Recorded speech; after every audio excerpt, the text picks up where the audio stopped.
Assalamualaikum warahmatullahi wabarakatuh. Alhamdulillah fadli samad lam yalid walam yulad walam yakul lahu kufuwan ahad. Asyhadu an la ilaha illallah la syarikalah wa asyhadu anna Muhammadan abduhu wa rasuluh la nabiyya wa la rasula ba'dah. Segala puji bagi Allah Subhanahu wa taala yang telah memberikan nikmatnya kepada kita. Salawat dan salam semoga tercurah limpahkan kepada Nabiullah, Nabi Agung, Nabi besar Muhammad Sallallahu Alaihi Wasallam, keluarga, sahabat, tabiin sampai kepada kita sebagai umatnya. Pada kesempatan yang berbahagia ini, pemirsa yang dirahmati Allah SWT, kita akan menyampaikan tentang masalah sholat, ya, puasa dan juga haji. Salat itu merupakan rukun Islam yang kedua, ya, setelah syahadat. Dan sholat itu merupakan hal yang sangat penting bagi kehidupan kita. Dan selain itu juga salat puasa itu juga merupakan hal yang sangat penting bagi kita, karena itu merupakan bagian dari kewajiban kita. Dan termasuk juga masalah haji itu merupakan hal yang sangat penting, dan itu dikhususkan untuk bagi yang mampu untuk menjalankan haji ke Baitullah. Teman-teman, pemirsa yang dirahmati oleh Allah SWT, pada kesempatan kali ini kita akan bahas satu persatu. Yang pertama adalah sholat, ya. Sholat yang kemudian kita lakukan itu berasal dari kata sholla yusolli, ya, sholla yusolli tasliyan wa tislaan, ya. Artinya bahwa sholla yusolli itu artinya berdoa, ya, atau mempersembahkan diri kepada Allah Subhanahu wa taala. Kenapa diartikan sholat itu adalah dengan doa? Karena semua rangkaian yang ada di dalam sholat itu mengandung doa. Mulai dari takbiratul ihram, ya, setelah kemudian takbiratul ihram kita membaca doa iftitah. Nah, itu adalah doa, dan bahkan ketika membaca surat Al-Fatihah pun di situ ada doa, ya. Setelah kemudian itu juga di dalam ruku, gerakan ruku, sujud dan lain-lain sampai kemudian salam itu mengandung doa. Maka sholat itu berarti kan silatu abdi rabbi, ya, hubungan antara hamba dengan Allah Subhanahu wa taala, di mana kemudian ketika hamba itu sedang melaksanakan sholat, berarti dia sedang berbisik-bisik dengan Allah Subhanahu wa taala, menghadap kepada Allah Subhanahu wa taala. Maka di sini berbeda dengan puasa. Ya, kalau sholat itu merupakan hal yang sangat resmi dan harus kemudian fokus menghadap Allah Subhanahu wa taala, tidak boleh melakukan aktivitas-aktivitas selain daripada sholat. Maka oleh karena itu kemudian sholat itu diartikan dengan doa tadi. Nah, selain itu juga sholat dimaknai, ya, secara istilah atau terminologi bahwa sholat itu adalah ibadah khusus, ya, ibadah khusus yang mengandung, ya, yang mengandung qaulan, mengandung ucapan dan juga mengandung perbuatan. Nah, ucapan di sini maksudnya adalah ucapan-ucapan, bacaan-bacaan yang ada di dalamnya, dan juga mengandung perbuatan, dalam hal ini adalah gerakan-gerakan atau al-harokah. Nah, ucapan dan kemudian gerakan itu harus sesuai dengan apa yang dicontohkan Rasulullah Muhammad SAW. Maka sholat itu merupakan ibadah yang memang fokus, ya, dan juga tempatnya khusus, dan juga bacaan-bacaan atau ucapannya dan juga perbuatan atau gerakannya juga harus sesuai dengan apa yang dicontohkan Rasulullah Muhammad SAW. Di samping juga ibadah khusus yang mengandung ucapan dan perbuatan, dan juga sholat itu kemudian diawali dengan takbiratul ihram, ya, takbiratul ihram kemudian diakhiri dengan salam. Nah, kalau misalkan orang sholat kok kemudian tidak takbiratul ihram, ya, dan takbiratul ihram kan takbir permulaan, ya, maka kemudian ya sholatnya tidak sah, ya, gitu. Ya, ketika orang sholat itu mesti akan takbiratul ihram, dan kemudian ketika kemudian sudah selesai takbir dan bacaan-bacaannya, maka harus diakhiri dengan salam. Kalau tidak, ya sama aja, itu tidak sah. Atau kemudian hanya mulai takbiratul ihram saja, tapi kemudian tidak diakhiri dengan salam, itu juga bukan sholat. Nah, jadi sholat itu seperti itu. Jadi sekali lagi, sholat itu ibadah khusus yang kemudian mengandung unsur ucapan dan juga perbuatan, dan sini adalah al-harokah yang diawali dengan takbiratul ihram dan diakhiri dengan salam. Itu adalah ibadah sholat. Maka ibadah sholat mempunyai kedudukan yang sangat penting bagi diri umat Islam atau bagi kehidupan umat Islam, di mana kemudian sholat itu adalah merupakan amal yang pertama kali dihisab oleh Allah SWT adalah sholat. Maka oleh karena itu kemudian hadis Nabi menyebutkan awal luma yuhasabu bil abdu yaumal qiyamah as-salat. Jadi awal luma yuhasabu, ya. Pertama kali yang akan dihisab oleh Allah seorang hamba, amal seorang hamba nanti pada hari kiamat adalah sholatnya.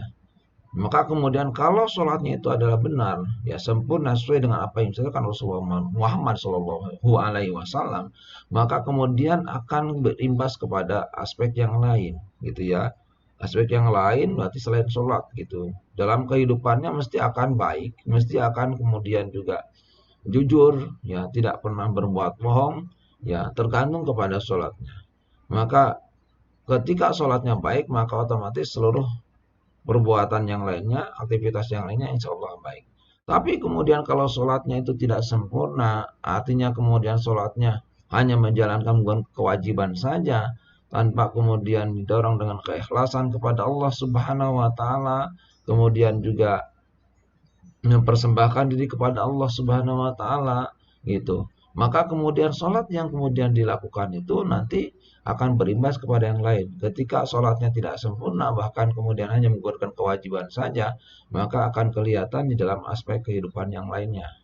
Nah, maka sholat itu menjadi penentu terhadap aktivitas yang lainnya.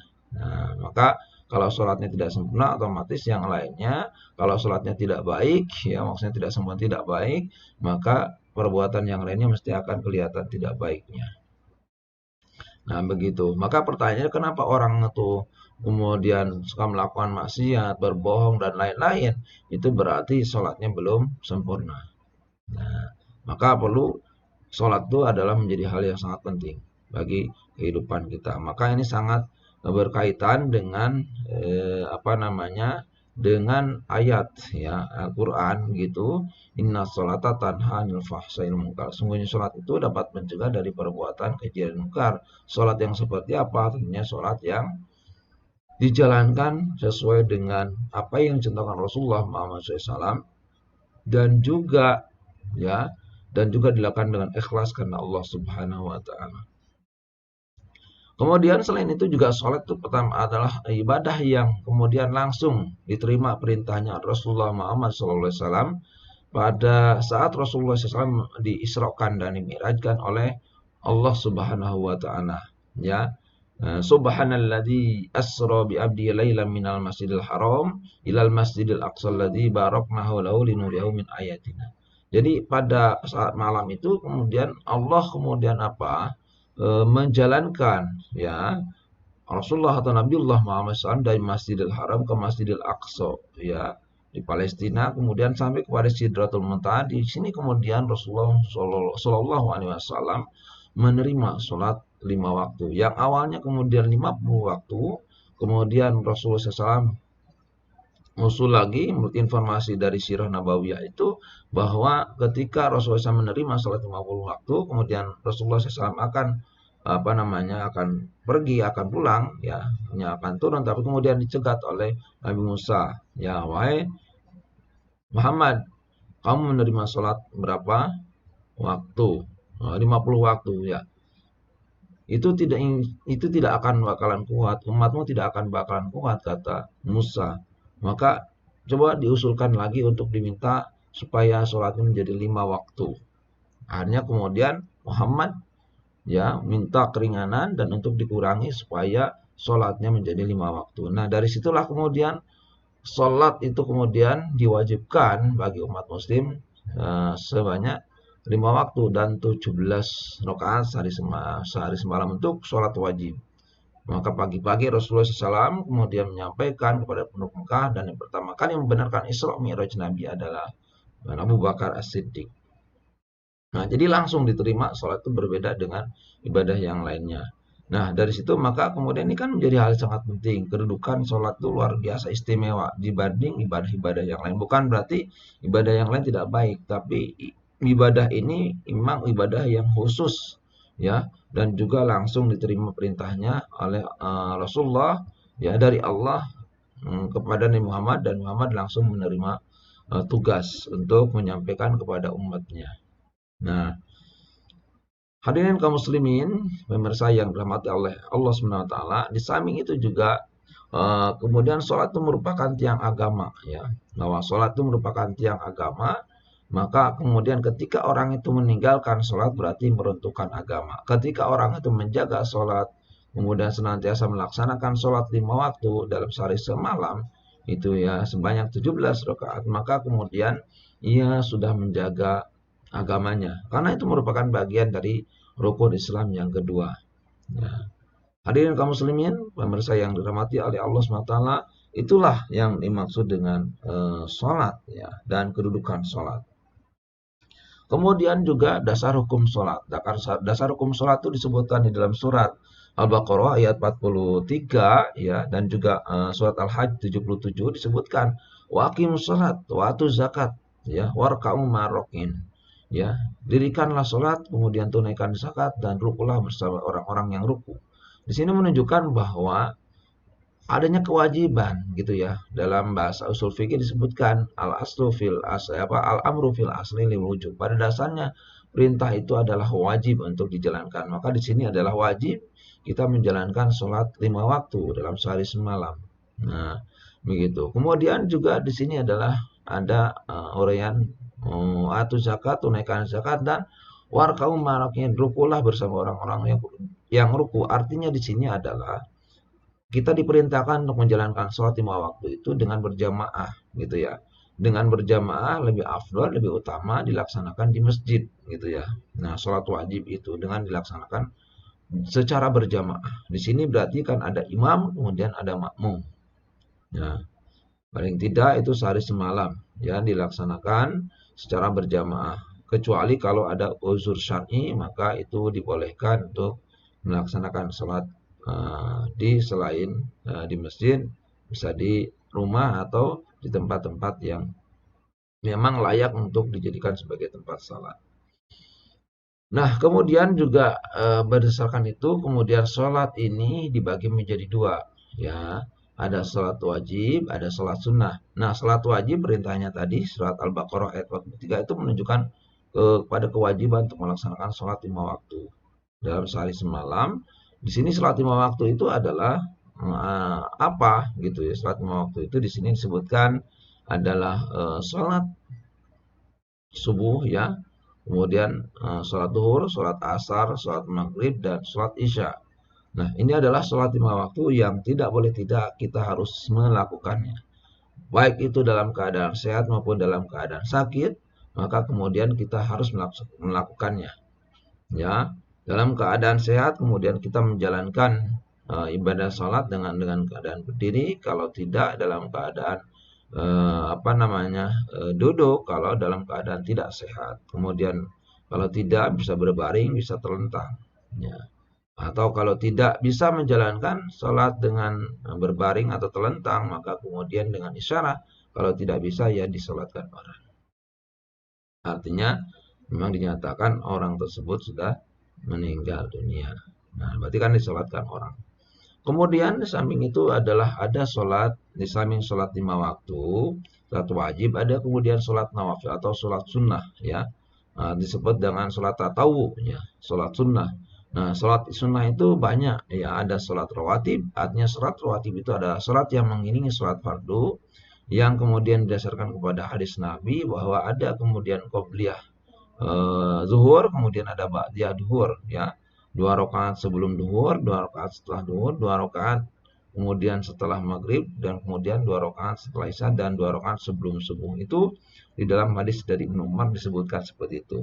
Nah, itu adalah sholat rawatib, Dan itu sholat rawatib sangat berfungsi untuk kemudian menambal ya sholat-sholat wajib yang kemudian ketika kita melaksanakan sholat wajib itu ingat sesuatu ya tidak khusyuk dan lain-lain, maka itu bisa disempurnakan dengan sholat sunnah. Maka gunanya sholat rawatib itu sangat penting untuk kemudian menyempurnakan sholat wajib yang kita lakukan. Pemirsa yang dirahmati oleh Allah SWT, di samping sholat rawatib juga ada sholat duha, kemudian sholat istikharah, kemudian juga sholat lail, ya atau dalam ketika di bulan puasa seperti ini, ya itu disebut dengan qiyamul ramadan atau kemudian juga sholat tarawih dalam bahasa Indonesia, itu ya. Dan di dalam selain bulan Ramadan disebut dengan sholatul lail atau qiyamul lail. Nah, dilaksanakan sebanyak 11 rakaat. Nah, selain sholat duha 2 rakaat, kemudian sholat istikharah itu dalam sehari semalam itu hanya 1 kali. Ya kapan saja itu sholat istikharah, tapi kalau sholat duha ada ketentuannya. Ya, ketika kemudian matahari sudah betul-betul terbit ya dan betul-betul terbit, itu kita bisa melaksanakan sholat duha sebanyak 2 rakaat atau kemudian bisa dilaksanakan 4 rakaat. Ya, dua-dua itu batasannya kemudian sampai kira-kira menjelang duhur atau setengah 11 ya. Nah, begitu.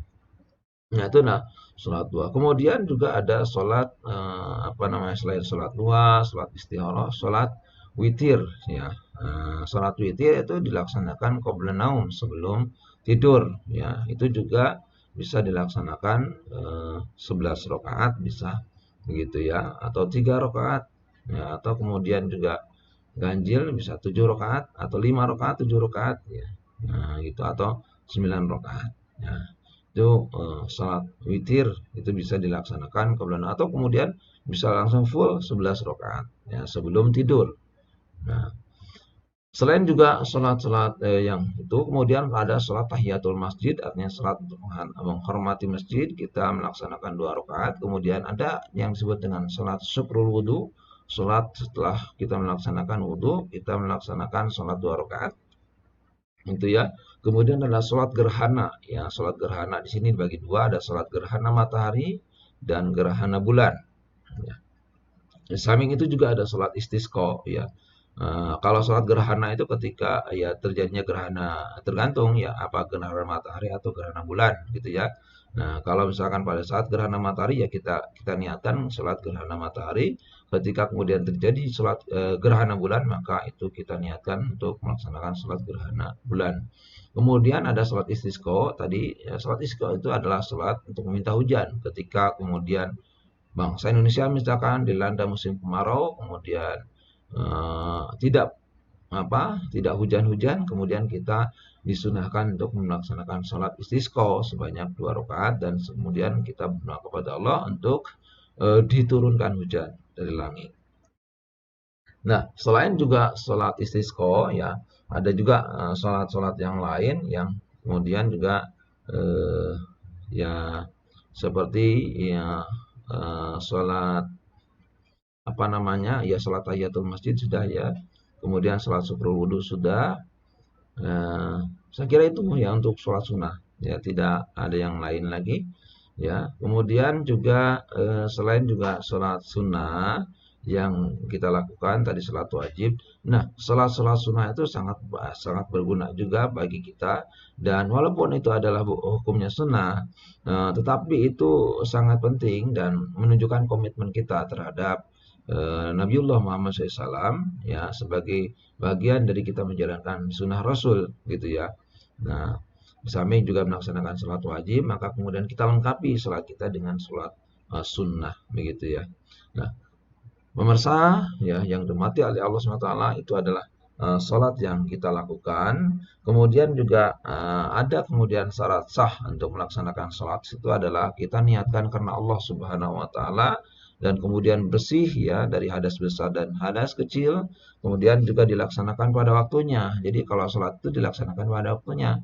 Kalau misalkan ada orang melaksanakan sholat bukan pada waktunya, ya itu tidak akan diterima, misalkan atau ditukar gitu ya. Sholat duhur ke asar, mana itu sholat duhur ya dilaksanakan pada waktu duhur, sholat asar dilaksanakan pada waktu asar, sholat maghrib ya pada waktu maghrib, sholat isya pada waktu isya, dan sholat subuh pada waktu subuh, sesuai dengan, apalagi sekarang sangat mudah ya. Kalau dulu pakai bayang-bayang matahari, kalau sekarang sudah ada jadwal waktu sholat, jadi sangat mudah sekali gitu. Kemudian juga menutup aurat ya. Di sini bagi perempuan ya semuanya kecuali muka dan kedua telapak tangan. Bagi laki-laki ya walaupun auratnya dari lutut sampai pusat, dari pusat sampai lutut, tapi semua tetap harus ditutup sebagai bentuk penghormatan kepada Allah Subhanahu wa taala dengan pakaian yang bersih ya, bersih, tidak harus baru tapi bersih dari apa namanya, dari najis. Termasuk juga ya tadi suci badan pakaian setempat tinggal kita dari najis gitu ya. Kemudian juga menghadap kiblat ya, kalau sholat itu mesti menghadap kiblat ya. Kecuali kemudian dalam kendaraan, maka kemudian kemana kita menghadap, disitulah kemudian wajah Allah gitu ya. Artinya kalau kita dalam kendaraan, maka kita menghadap kemana kendaraan itu menghadap gitu ya. Dan dalam keadaan kemudian kita di hutan gitu dan kita tidak tahu arah kiblat dan bahkan kemudian kebetulan tidak membawa kompas, maka kemudian apa namanya, kita niatkan ya, pokoknya kita menghadap kiblat gitu ya. Dan di situ fa nama tuwallu fasama wajhullah. Di mana kamu menghadap di situ wajah Allah dalam keadaan darurat seperti itu, maka kemudian kita sesuai dengan keyakinan gitu ya. Gitu ya. Maka sesuai dengan keyakinan, maka apa namanya, eh, kita menghadapnya kemana aja gitu ya pada saat kita kondisi darurat seperti itu ya. Maka kemudian boleh ya menghadap kemana saja ketika kita tidak tahu arah kiblat gitu, kecuali dalam keadaan normal ya kita tetap untuk menghadap kiblat gitu. Kemudian selain itu juga apa namanya, sholat yang kita lakukan itu ya, selain juga kedudukan sholat, kemudian sah sholat gitu ya. Nah, oke, kemudian kita akan masuk ke puasa ya. Oke, pada puasa. Puasa yang kita lakukan itu mungkin apa, puasa yang kita lakukan itu adalah sebagai bentuk kewajiban kita kepada Allah Subhanahu wa taala. Maka puasa itu kalau kita definisikan berarti dari kata soma ya, sumu sauman. Wasiaman artinya memang menahan ya. Disebut dengan al-imsak ya, menahan diri dari makan dan minum. Kalau kita lihat definisi secara istilah gitu, itu lebih panjang. Artinya al-imsaku anil akli wasyurbi wal jima. Artinya kita menahan diri dari makan, minum dan jima bersama istri atau suami apa atau istri bersama suaminya atau suami bersama istrinya di siang hari gitu ya. Nah, di siang hari dari kemudian mulai terbit fajar hingga terbenam matahari dengan niat karena Allah Subhanahu wa taala. Termasuk juga kita kemudian menjaga ya, kemudian menjaga diri dari hal-hal yang kemudian membatalkan atau mengurangi nilai pahala puasa. Ya, itu kita apa namanya, kita jaga betul gitu ya. Termasuk kita ngobrolin orang, kemudian berkata kotor dan lain-lain, ya itu kita harus betul-betul menjaganya. Karena apa? Karena percuma kita kemudian melaksanakan puasa, menahan makan dan minum, dan jima, tapi kemudian mulut kita, perbuatan kita tidak dijaga dengan sebaik-baiknya, maka otomatis akan mengurangi nilai pahala puasa. Bukan batalkan, tapi mengurangi nilai pahala puasa yang kita lakukan. Kemudian puasa yang kita lakukan itu juga didasarkan kepada ayat Al-Quran ya, surat Al-Baqarah ayat 183 yang mungkin teman-teman pemirsa sudah pada hafal semua gitu ya. Di sini disebutkan, a'udzubillahi minasyaitonirrajim, ya ayyuhalladzina amanu kutiba alaikumusiyam kama kutiba alal ladzina min qablikum la'allakum tattaqun. Ya. Jadi, wahai orang-orang yang beriman, ya diwajibkan atas kamu berpuasa, sebagaimana diwajibkan kepada orang-orang sebelum kamu. Tujuannya agar kamu bertakwa kepada Allah Subhanahu wa taala. Dari sini ayat ini jelas bahwa ibadah puasa yang dilakukan itu bukan hanya diwajibkan kepada umat Nabi Muhammad saja, tapi kepada umat-umat sebelum Nabi Muhammad pun sudah diwajibkan. Nah, dan tujuan akhir adalah menjadi orang bertakwa. Yang diseru di sini adalah khusus bagi orang-orang beriman kepada Allah Subhanahu wa taala. Maka insya Allah dengan kita berpuasa, maka akan semakin tambah iman ketakwaan kita kepada Allah Subhanahu wa taala. Kewajiban puasa juga disebutkan di dalam hadis Nabi, ya, yang kemudian itu masuk bagian dari rukun Islam, ya. Ada yang menyebutkan kelima, ada yang menyebutkan keempat gitu ya. Di dalam hadis Nabi ini kebetulan yang saya sebutkan adalah puasa itu termasuk bagian dari rukun Islam yang kelima, padahal sebetulnya di dalam hadis yang lain juga ada termasuk rukun Islam yang keempat gitu. Seperti di sini bunyal Islam ala khomsin, ya, syahadati Allah ilaha illallah ya wa anna Muhammadar Rasulullah wa iqamis salat wa itai zakat, kemudian wal haji wa shaumi Ramadan. Nah, di sini kan disebutkan seperti itu. Jadi Islam itu dibangun dengan 5 pilar. Yang pertama adalah kita mengucapkan syahadat, ya, asyhadu an la ilaha illallah wa rasulullah, kemudian juga menegakkan sholat, kemudian menunaikan zakat. Dan di sini disebutkan berhaji ke Baitullah dan kemudian menunaikan ibadah puasa. Nah, di dalam hadis Bukhari disebutkan ibadah puasa itu diletakkan setelah haji. Tapi di dalam hadis yang lain di Muslim misalkan itu diletakkan setelah haji itu diletakkan setelah puasa. Artinya puasa menjadi rukun Islam yang keempat. Ya, terlepas dari situ yang jelas ini kewajiban puasa, ya, itu harus ditunaikan bagi umat Islam, ya. Ya, bagi umat Islam maksudnya bagi yang betul-betul mampu melaksanakan puasa baik secara fisik tentunya dan juga sudah siap untuk melaksanakan puasa dengan dilakukan dengan ikhlas karena Allah Subhanahu wa taala. Nah, selain itu juga kemudian akan dilihat, ya, syarat puasa. Di sini ada syarat wajib puasa. Yang kedua adalah syarat sah puasa, ya. Syarat wajib puasa ini adalah beragama Islam tentunya, ya, syaratnya beragama Islam. Yang kedua, ya, balik, tentunya sudah balik. Bagaimana kemudian kalau anak kecil? Berarti anak kecil tidak wajib berpuasa. Kalaupun misalkan ada orang kemudian berpuasa, anak kecil berpuasa, itu sebagai tarbiyah saja, sebagai pendidikan untuk supaya mereka biasa, ketika dia sudah besar maka akan terbiasa melaksanakan puasa dari mulai terbit fajar sampai terbenam matahari.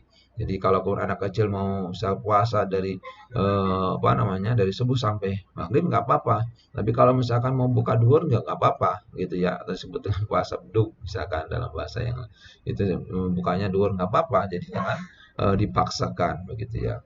Kemudian juga berakal sehat, berarti orang gila tidak masuk di sini. Selain itu juga sehat jasmani, artinya tidak dalam keadaan sakit, termasuk juga mampu dalam melaksanakan puasa. Ya, sehat jasmani dalam keadaan tidak sakit. Di sini ada sakit dibagi menjadi ada sakit kemudian fisik, ya. Sakit secara fisik artinya betul-betul memang sakit dan memang tidak bisa melaksanakan puasa gitu, hingga kemudian kalau ini sakit seperti itu maka kemudian harus diqadha di hari yang lain. Dan juga kemudian sakit di sini adalah bagi perempuan di sini, maka kemudian di sini masuk di syarat sahnya puasa. Nah, itu syarat sahnya puasa. Nah, syarat sah puasa itu yang pertama adalah niat karena Allah Subhanahu wa taala, kemudian suci dari haid dan nifas. Bagi perempuan yang sedang haid atau nifas atau setelah melahirkan dia nifas, maka kemudian selama dia haid maka tidak boleh puasa. Tetapi itu boleh diganti di hari yang lain. Ya. Inilah kewajiban puasa, walaupun kewajiban puasa ini merupakan ibadah yang unik sebetulnya. Karena apa? Karena itu bisa dilakukan sambil nyuci, ngepel dan lain-lain gitu ibadah puasa itu. Ya, cuman kan dasarkan iman karena Allah, ikhlas karena Allah Subhanahu wa taala. Nah, ini beda dengan sholat. Kalau sholat itu kan tempatnya harus mesti bacaannya sesuai. Ya, kalau puasa itu tinggal kemudian kita niatkan karena Allah, kemudian kita fokus menjalankan puasa begitu, tapi kemudian masih bisa disambi dengan aktivitas yang lainnya. Nah, begitu. Walaupun demikian tadi, tetap kemudian bagi orang yang kemudian tidak bisa menjalankan puasa karena sakit, karena haid atau datang bulan atau kemudian nifas, maka bagi perempuan nih, ya bagi perempuan misalnya haid dan nifas dan juga bagi orang sakit, baik perempuan maupun laki-laki itu harus diganti di hari yang lain. Nah, jadi walaupun mungkin fleksibel tadi ibadah puasa, tapi ibadah puasa ini tidak boleh ditinggalkan. Ya, kalau misalkan ada orang kemudian meninggalkan, berarti meninggalkan kewajiban puasa dan kemudian tidak menjalankan rukun Islam. Nah, itu berdosa. Ya. Atau orang kemudian berpuasa tapi kemudian berbuka, maka kemudian tidak akan bisa diqadha, seumur hidup pun tidak akan bisa diqadha. ya, karena disengaja dia berbuka di siang hari, maka kemudian dia harus bertobat kepada Allah Subhanahu wa taala. Nah, selain juga itu adalah jelas beragama Islam dilaksanakan pada waktunya tadi, dilaksanakan pada bulan Ramadan. Jadi tidak boleh kemudian melaksanakan puasa di selain bulan Ramadan, kecuali tadi ada alasannya. Kemudian memang itu puasa mengganti gitu ya. Mengganti, maka mengganti karena sakit atau karena haid atau karena nifas. Nah, seperti itu. Kemudian juga kuat, mampu menjalankan puasa. Ini maksud dengan syarat wajib puasa. Mampu. Bagi kemudian orang tua yang kemudian tidak mampu, ya seperti orang tua sudah tua renta tidak mampu secara materi, kemudian dia kaya gitu, tapi kemudian secara fisik kalau dia puasa tidak kuat sampai maghrib, maka kemudian itu adalah diganti dengan membayar fidyah, ya diganti dengan membayar fidyah. Ya fidyah itu yang dikeluarkan ya, apa namanya, seukuran makanan pokok ya. Dalam sehari kita makan makan apa, mengkonsumsi beras berapa liter gitu ya. Kalau misalkan satu hari kita habis 1 liter, ya 1 liter kita berikan kepada fakir miskin gitu ya. Nah, kemudian juga bagi orang yang hamil atau orang yang menyusui itu juga tidak wajib puasa.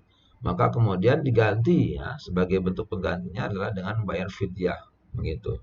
Nah, disinilah agama itu sangat apa namanya, menghargai dan juga apa namanya, dalam masalah ibadah puasa itu sangat ringan gitu ya. Artinya Allah memberi subhanahu wa ta'ala tidak memberikan membebankan kepada makhluknya kecuali dengan menurut kemampuannya. Ya, seperti orang yang hamil kan tidak dibebani dia berpuasa, hanya diganti dengan bayar fidyah. Atau kemudian orang menyusui juga seperti itu. Nah, inilah adalah ibadah puasa yang kita lakukan. Nah, selain itu juga ada rukun puasa. Rukun puasa tentunya ya niat karena Allah Subhanahu wa taala dilaksanakan pada waktunya dan juga bisa menahan diri dari hal-hal yang membatalkan puasa. Oke, teman-teman yang pemirsa yang dirahmati oleh Allah Subhanahu wa taala, tentunya ya ibadah puasa yang kita lakukan ini tentunya kita akan melihat bukan hanya kemudian ibadah puasa di bulan suci Ramadan saja, tapi juga ada bagian-bagian puasa atau macam-macam puasa. Ada disebut dengan puasa wajib dan puasa sunnah. Nah, puasa wajib dibagi menjadi tiga. Ada puasa di bulan suci Ramadan, itu yang rutin kita jalankan dalam 1 tahun, itu hanya 1 bulan, hanya di bulan suci Ramadan saja. Tapi kemudian ada puasa nazar, itu puasa wajib juga. Ketika kemudian kita atau seorang suami istri dan tidak diberikan kemudian anak, kemudian dia berjanji ya kepada Allah, dia kemudian berjanji, bernazar, ya Allah kalau saya diberikan anak laki-laki, saya akan bernazar, ya akan berpuasa selama 3 hari, atau berpuasa selama 4 hari, berpuasa selama 1 bulan misalkan.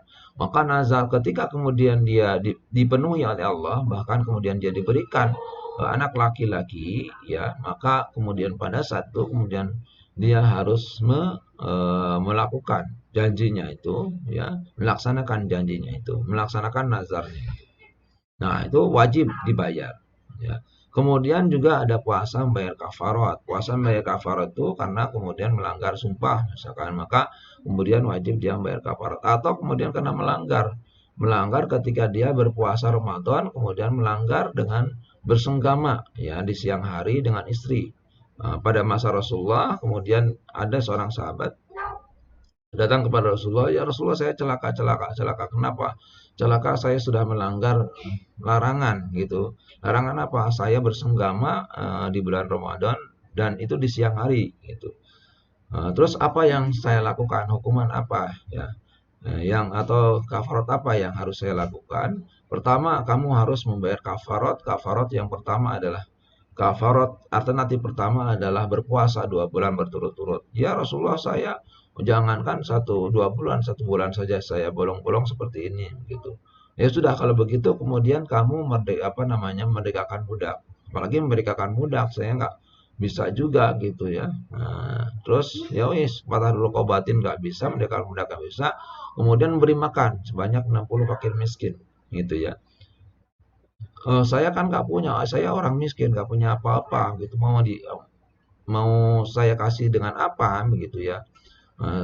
Kemudian Rasulullah mengatakan, ya wis, itu ada sekeranjang kurma kamu bawa bagikan kepada penduduk di sekitar kamu, cari orang-orang miskin, kamu kasih dia dengan kurma tersebut.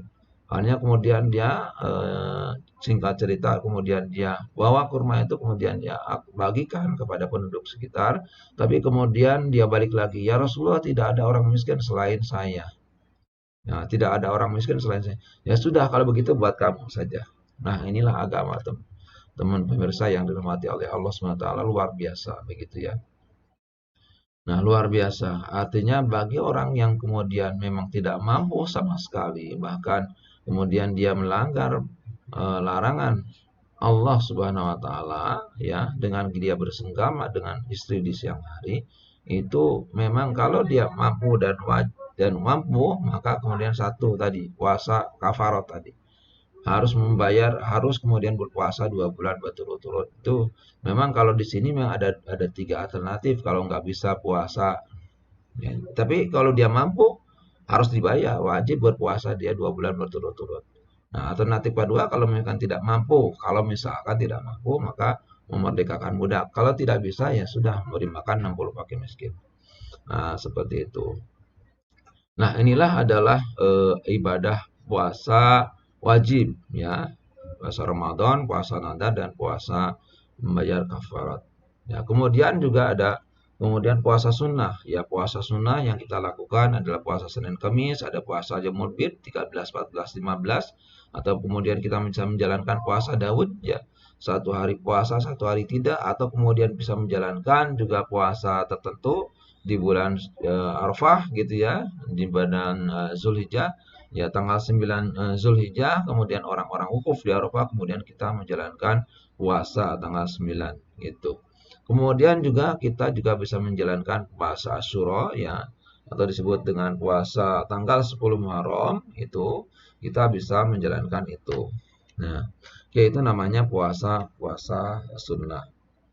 Kemudian tujuan puasa yang kita lakukan terutama adalah puasa wajib. Itu memang tujuannya adalah membentuk pribadi yang bertakwa kepada Allah Subhanahu wa taala.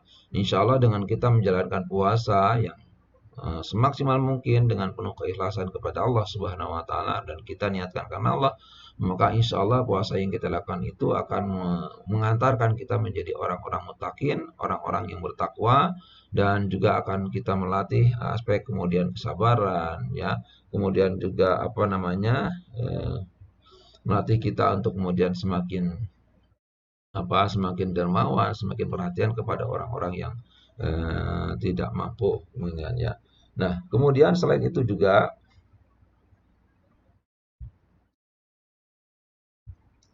ibadah puasa yang kita lakukan itu,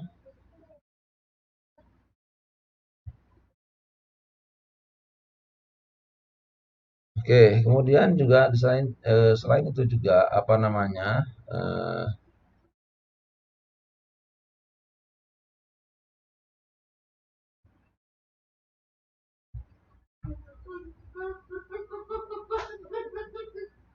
oke, itu namanya ibadah puasa. Selain itu juga ada ibadah haji ya.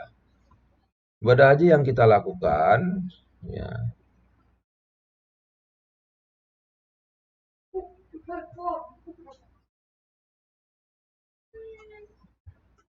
Oke, ibadah haji yang kita lakukan itu disebut dengan al-qasdu ya. Haji itu namanya secara bahasa disebut dengan al-qasdu. Al-qasdu itu adalah apa namanya? Tujuan niat gitu ya. Maka kemudian orang-orang berhaji itu mesti kemudian diniatkan karena Allah Subhanahu wa taala.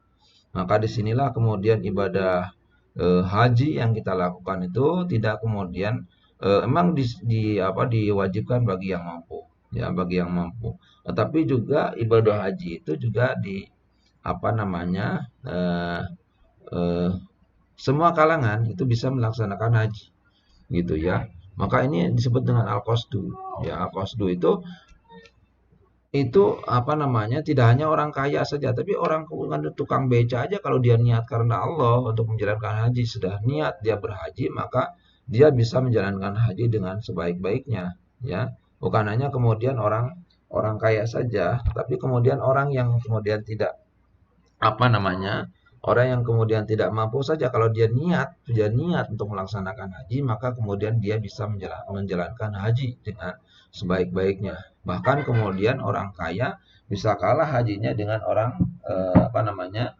Dengan orang miskin, itu dengan orang miskin yang kemudian mungkin ya dia hanya kemudian tukang beca atau tukang bubur, tapi kemudian dia bisa menjalankan ibadah haji gitu ya.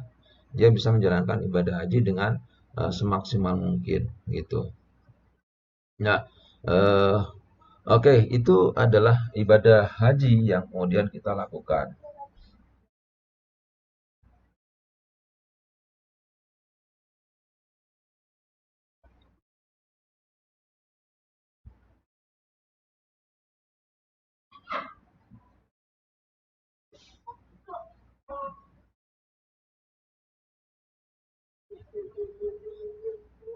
Oke, pemirsa yang dirahmati oleh Allah SWT.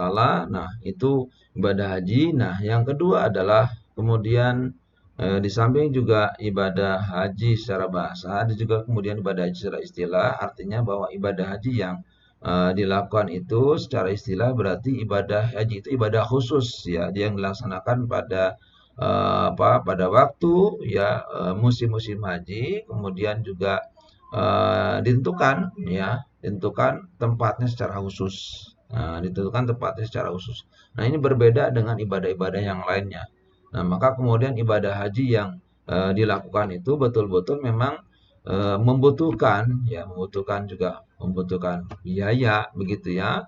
Bukan hanya kemudian dia mampu secara fisik ya, mampu kemudian secara keilmuan, tapi kemudian juga harus mampu secara materi begitu ya. Nah, ini beda dengan sholat, beda dengan puasa.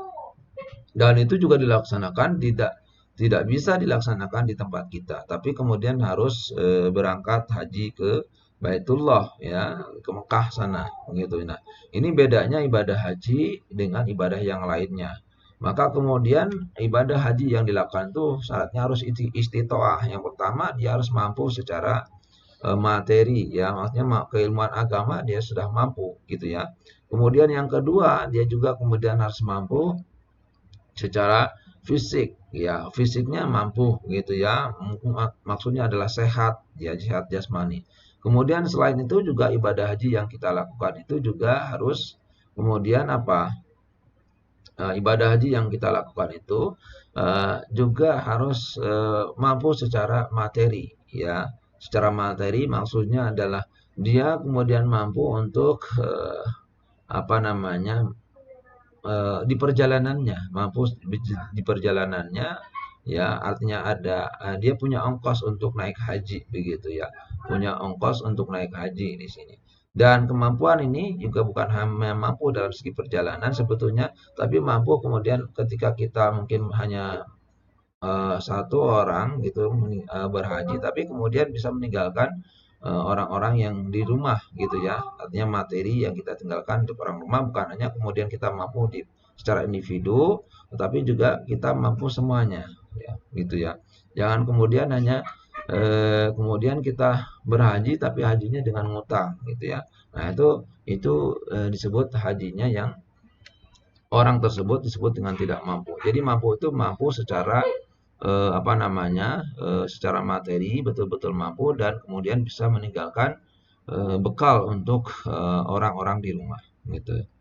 Nah, haji ini didasarkan kepada surat Al Imran di sini ya 97 disebutkan di situ ya, eh, bahwa berhaji itu walillahi ala nasi hijjul baiti man istata'a ilaihi sabila.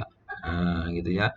Bagi Allah kemudian bahwa walillahi ala nasi, bahwa berhaji itu kemudian diwajibkan bagi manusia begitu ya. Man istata'a, siapa di sini man istata'a, artinya orang-orang yang sudah mampu untuk berhaji. Man istata'a ilaihi sabila, mampu dalam melaksanakan haji ke Baitullah, terutama kemudian man istata'a ya, selama perjalanan dia bisa apa namanya, ya, bisa memenuhi kebutuhan hidupnya.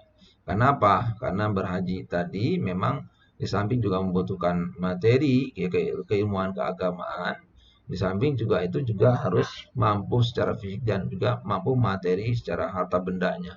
Apalagi kemudian pada kondisi sekarang mungkin orang berhaji sudah ongkos naik haji gitu ya sudah naik gitu ya. Nah, itu adalah maka kemudian kita harus dilihat itu semuanya. Ya.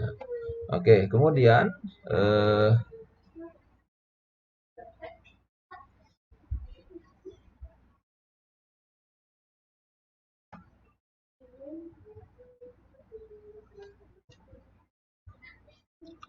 selain itu juga ada kemudian syarat dan rukun haji ya. Oke, ini ada gangguan sinyal teman-teman pemirsa yang dirahmati oleh Allah Subhanahu wa taala. Oke,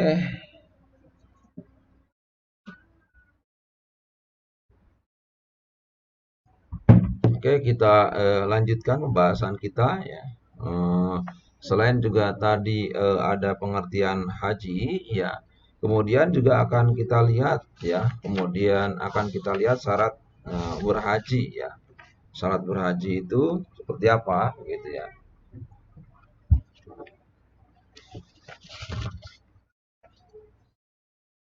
Nah, sebelum apa namanya, setelah kita kemudian jelaskan tentang masalah dasar haji tadi, dasar kepada surat Ali Imran, ya ayat surat Ali Imran ayat 97 tadi, kemudian juga dasar hukum haji itu didasarkan kepada apa namanya, kepada hadis Nabi gitu ya, kepada hadis Nabi di mana kemudian apa namanya Allah Subhanahu Wa Taala ayuhan nas qad faradallahu alaikum al-hajj gitu ya.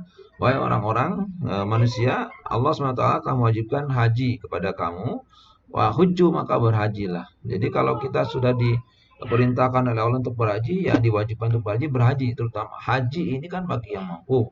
Maka kemudian kalau kemudian apa namanya orang sudah mampu berhaji, tapi kemudian belum belum berhaji, maka kemudian di sini berarti kan dia tidak menunaikan ibadah rukun Islam yang kelima, ya.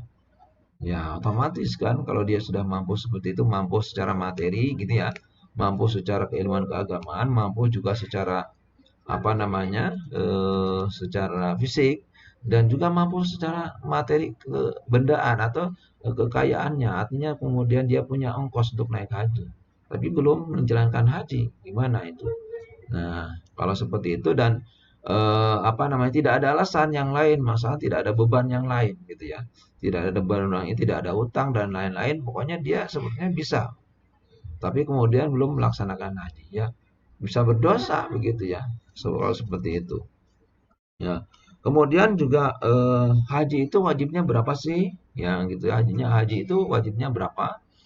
Ya haji itu wajibnya sekali karena pada Rasulullah ada kemudian orang ya Rasulullah kemudian apakah berhaji itu aku lu amin apakah kemudian setiap tahun kita menunaikan haji kata Rasulullah ya kalau saya mengatakan wajib itu berhaji setiap tahun maka kamu kemudian tidak akan mampu untuk menjalankan haji dalam setiap tahun maka kemudian paman zada ya barang siapa kemudian mau menambah lebih dari satu atau dua tiga dia bisa menjalankan haji bahwa tatawu maka kemudian termasuk itu adalah sunnah jadi wajibnya adalah sekali gitu ya sekali kalau misalkan ada orang kemudian berhaji sampai berkali-kali ya sunnah itu hukumnya sunnah dua kali tiga kali sampai kemudian mungkin 10 kali nah itu hukumnya sunnah. Kemudian syarat hukum berhaji ya.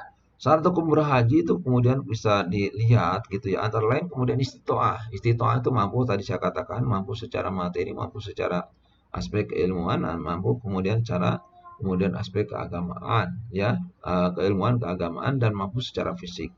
Kemudian juga selain itu juga apa namanya berakal sehat ya. Berarti bagi orang gila kemudian tidak bisa menjalankan haji gitu ya. Nah, hanya berakal sehat kemudian balik ya sehingga kemudian wajib haji bagi anak kecil itu tidak diwajibkan atau orang-orang dewasa, orang-orang yang belum dewasa atau ya orang yang belum dewasa tidak wajib untuk berhaji. Kemudian merdeka dan juga beragama Islam. Nah, inilah kemudian syarat untuk melaksanakan haji ya. Selain itu juga kemudian kita akan dilihat bahwa ada kemudian rukun haji ya. Rukun haji itu yang pertama teman-teman adalah wukuf di Arafah ya. Kemudian juga ada tawaf ifadah, nanti bisa dilihat tawaf ifadah itu pengertiannya apa. Kemudian juga ada sa'i dan selain itu juga ada kemudian ihram ya. Apa namanya? Memakai pakaian ihram yang kemudian tidak berjahit. Nah, selain itu juga apa namanya?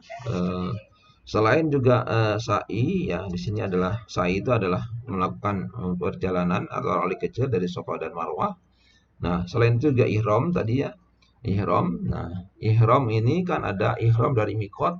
Kemudian juga selain itu juga apa namanya memakai pakaian ihram yang bebas dari jahitan, baik laki-laki maupun perempuan. Kemudian juga membaca talbiyah, katanya membaca talbiyah. Nah, oke, teman-teman yang dirahmati oleh Allah SWT, kemudian kita akan masuk ke macam-macam ibadah haji. Kita percepat saja ya, karena masih ada apa namanya, masih ada eh, satu rekaman lagi yang belum saya sampaikan gitu ya. Kemudian ada macam-macam haji. Di sini ada macam-macam haji dibagi menjadi tiga. Ada kemudian haji, kemudian apa namanya haji kiron, kemudian juga haji tamatu dan haji ifrod. Haji kiron adalah apa namanya kita mengerjakan ihram di mikot ya, kemudian melaksanakan haji dan umroh secara bersamaan dengan kemudian baca talbiyah labaika bihajjin wa umrota.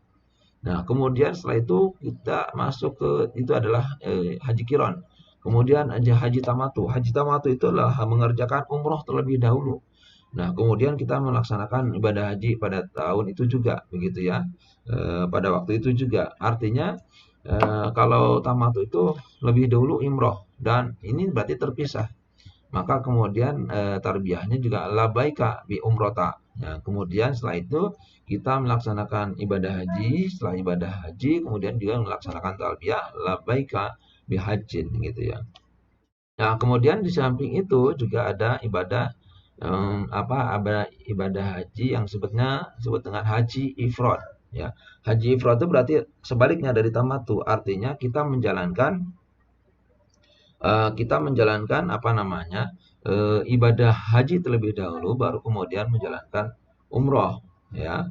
Nah, itu kan ibadah haji berarti labaika bihajin, kemudian setelah itu kita menjalankan ibadah umroh. Nah, itu bedanya dengan haji tamattu ya. Nah, itulah kemudian haji yang kita lakukan. Kemudian hikmah berhaji otomatis ketika kemudian orang berhaji dengan kemudian niat karena Allah SWT dan sesuai dengan syarat dan rukun haji, maka kemudian ibadah haji yang dilakukan itu insya Allah akan diterima atau disebut dengan haji hajjan mabruro ya, haji yang diterima oleh Allah Subhanahu Wa Taala. Maka kemudian kalau kemudian orang kemudian mendapatkan hajjan mabruro, otomatis akan terimplementasi dalam kehidupannya. Dan ketika orang berhaji insya Allah akan mensucikan jiwa dan dosa, ya, dosanya akan bersih insya Allah seperti bayi yang baru lahir dari perut ibunya, gitu ya. Maka di sini disebutkan man hajjah hadzal baita falam yarfus ya, yarfus walam yapsuk gitu ya.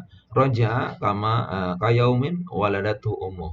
Jadi di sini barang siapa yang menunaikan haji ke Baitullah maka lalu kemudian tidak berbuat rofas ya. Rofas itu berkata kotor, kemudian walam yusuk dan tidak berbuat fasik, maka kemudian roja maka dia akan pulang ya setelah menunaikan haji itu seperti bayi atau seperti hari atau seperti ibu yang melahirkan anaknya. Artinya seperti bayi yang baru lahir dari perut ibunya. Artinya dalam keadaan tidak berdosa. Mudah-mudahan.